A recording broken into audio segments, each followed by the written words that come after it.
আচ্ছা আমাকে বিয়ে করুন। তুমি বিয়ে করবে? হ্যাঁ তোমার মুসলমানি ভাড়া দিলে তুমি বিয়ে আগে মানবো না, আমি বিয়ে করবো। তুমি বিয়ে করবে? হ্যাঁ। আচ্ছা ঠিক আছে, আমি দেখতেছি মেয়েটিকে দিয়ে খোঁজ টোজ পাই নাই। আসলে আমি বিয়ে করবো। আচ্ছা তুমি হেরে রাজ্য ফেরে না, তোমার বিয়ে হবে। বলেন অরূপ শেখ। ছেলের নাম বলেন। ছেলের নাম লাগে মোহাম্মদ মতলেব। হ্যাঁ। মতলেব হোসেন।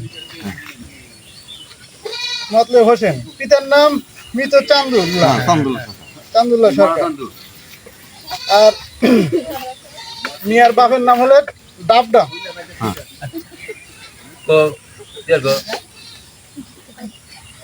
মেয়ের নাম হচ্ছে সুচরিতা খাতুন। হ্যাঁ। সুচরিতা খাতুন।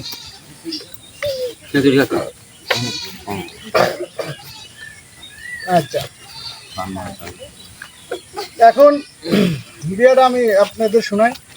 ডাবডাবের কন্যা সুচরিতা খাতুন 101 টাকা দেনমোহর ধার্য করে বিবাহিত করতে আসিছে।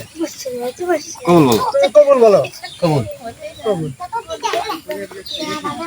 ডাবডাবের কন্যা সুচরিতা খাতুন তোমাকে 101 টাকা দেনমোহর ধার্য করে কবুল করতে বলেছে। তাকে সালাম বলে কবুল করো। তুমি কবুল করো। আসসালামু আলাইকুম। তাহলে আমি নিয়ে যেতে আমরা কলমা পড়া নিয়ে যাবো। আলহামদুলিল্লাহ।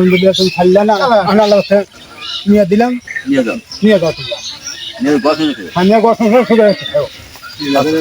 লা ইলাহা বিসমিল্লাহির রাহমানির রাহিম। বিসমিল্লাহির রাহমানির রাহিম। লা ইলাহা লা ইলাহা ইল্লাল্লাহু ইল্লাল্লাহু মুহাম্মাদুর রাসূলুল্লাহ। আমি ফোন নিয়ে আসি। আমার দিয়ে দিলাম, মুসলমান হয়ে দিলাম, শহরে ঘর সংসার হবে।